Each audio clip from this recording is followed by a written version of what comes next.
Hi, my name is Beth and I'm the sewing pattern designer and blogger at Sew DIY. Today's video is the third installment of my Bucket Tote sew along. I released the Bucket Tote pattern a few weeks ago and it comes in two sizes, a regular and a mini. And I'll have a link in the show notes to this pattern. So one of the great things about this pattern is all of the pockets. On each exterior of the bag, there's a pocket in between the handles. And then on the small size, there is a pocket a patch pocket on the inside. Last week, I showed you how to sew the welt zippered pocket on the interior of the regular. And today we're going to sew the patch pocket for the small size and the exterior pockets. Let's get started. First, let's sew the patch pocket on the interior of our small bucket tote. I have this small tote inside out, and here is our patch pocket. You don't really need any special tools for this. You'll want to have a ruler on hand and make sure that you have marked all of the notches and placements from the pattern pieces onto your fabric. To help position the patch pocket correctly or straight, you might want to have some sort of adhesive, and you can use a glue stick or you can use something like this, which is a fusible adhesive. You might also use this adhesive tape. I really like to use this for the straps, but it can add a little bit of bulk. So for patch pockets, I really only use adhesive if I really need it. Let's look at our pattern pieces. Here I have my patch pocket and here is the lining, and my patch pocket is going to go right in the middle. This lining is cut on the fold, and I have marked my patch pocket placement with these 4 dots. When the patch pocket is all folded up and we have all these raw edges folded in, the corners of the pocket should match the dots on the lining. Let's set this aside for now. And look at our patch pocket. So this is my right side. I have already finished the sides and bottom with my serger. I'm going to take my patch pocket to my ironing board and fold this top edge to the wrong side about 3/8 of an inch. I've folded this raw top edge to the wrong side, and now I can flip it over, and I want to fold this with right sides together along the fold line. At the notches, I clipped into the seam allowance with my scissors, and that helps me make the fold. And then I will hold this with a pin and do the same over here. You can see how nicely that just folded. Now I'll stitch these folded edges together. I'm going to stitch with a 1/2 inch seam allowance and using my regular straight stitch. Okay, now I'm going to take this over to the iron. Now I want to turn this folded edge to the wrong side. So you just turn it out along that stitch seam on both sides. We want to make sure we have this nicely pressed out. You can use a tool to push out these edges. And then give that a little press. And then you want to press in each of these edges that we finished, so the sides and the bottom. And these should all be folded in about 1/2 inch.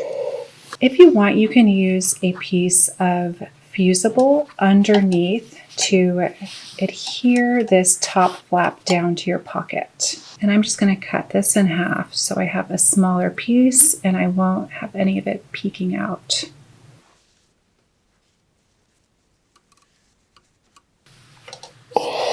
Now I'm going to top stitch along the top edge of my pocket, and I want to stitch through all of these layers and stitch close to this folded edge. If your presser foot is having trouble getting over the thickness of your pocket, you can use the self-leveling feature.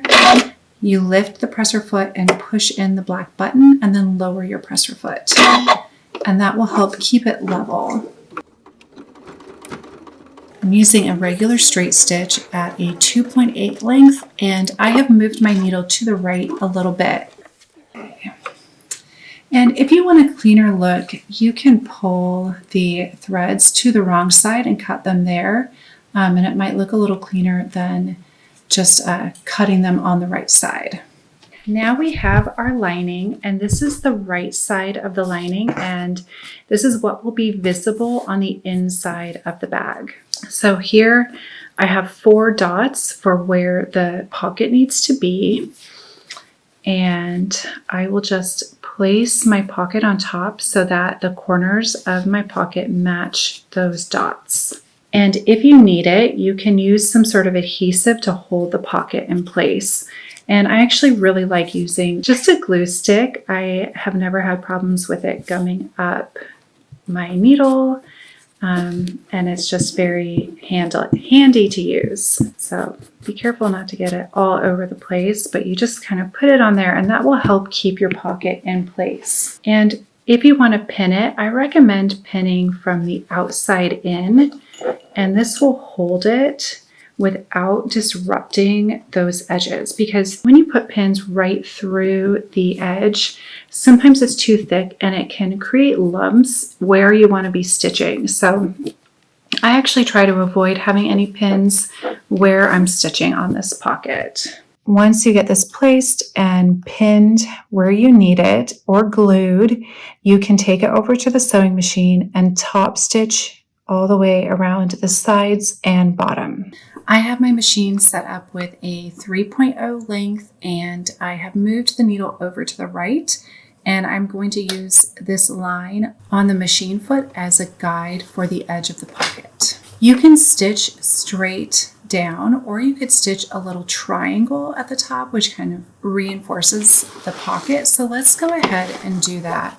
So I start a little ways from the top edge, and I will stitch straight, and then pivot just a little bit and stitch to the top edge. Let's do one more. Okay. And then just do 1 or 2 stitches to the side. And then we can go back over where we first started. Okay, and pivot at each corner and then stitch along the side. And now back at the top, I'm going to stitch a little triangle again.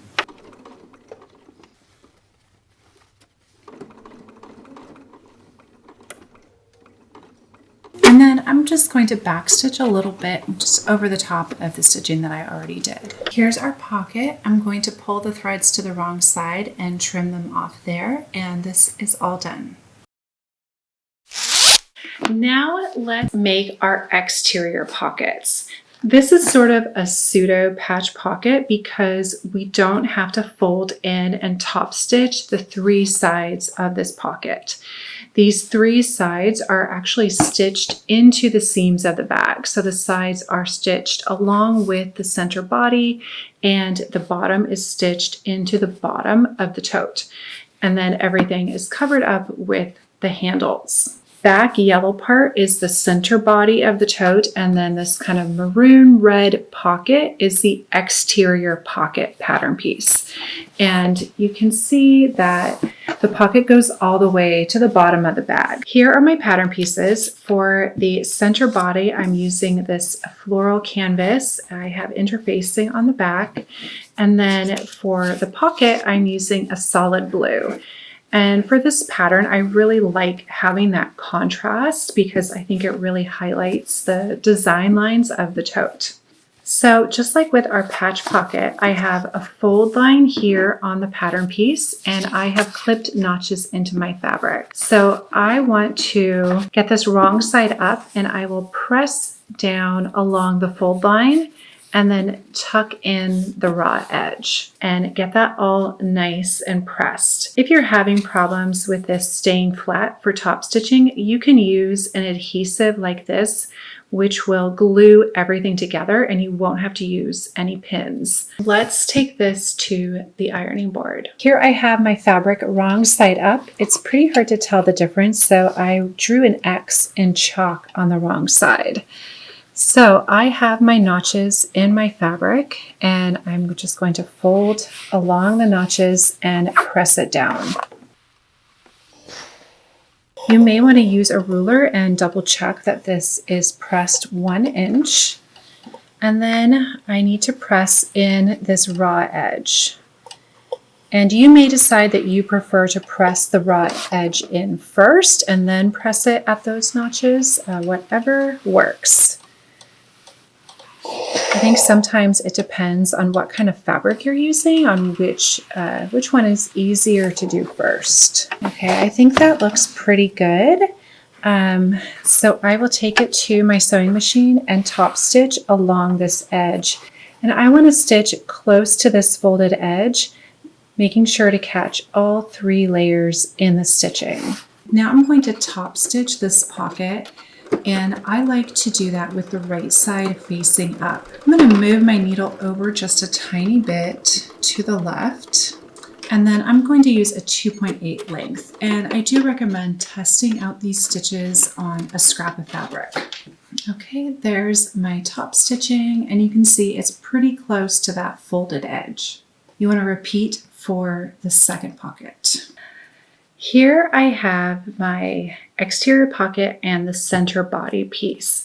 I'm going to lay these on top of each other so the right side is up. So the wrong side of the pocket is against the right side of the center body. And I have notches on the sides and the bottom where everything should align. And essentially that's just aligning the raw edges of the side and body. So the bottom of the pocket is at the bottom of this center piece. And you want to do that for both pockets. And then you can pin these together or use clips if your fabric is really heavy. And then I will take this to my sewing machine and stitch a basting stitch around these 3 raw edges. And a basting stitch is just a very long straight stitch. Now I'm going to baste the exterior pocket to the center body, and I'm stitching with less than our 1/2 inch seam allowance and using a basting stitch, which is just a straight stitch with a 4.2 length. Sometimes I find that the exterior pocket can be displaced a little bit during this basting stitch. So you might find that stitching certain directions prevents that distortion. So you could try stitching the bottom seam first and then only stitching from the bottom to the top, because the lump from the top of the pocket can sometimes cause some distortion or just displacement of the pocket. Okay, these are all done.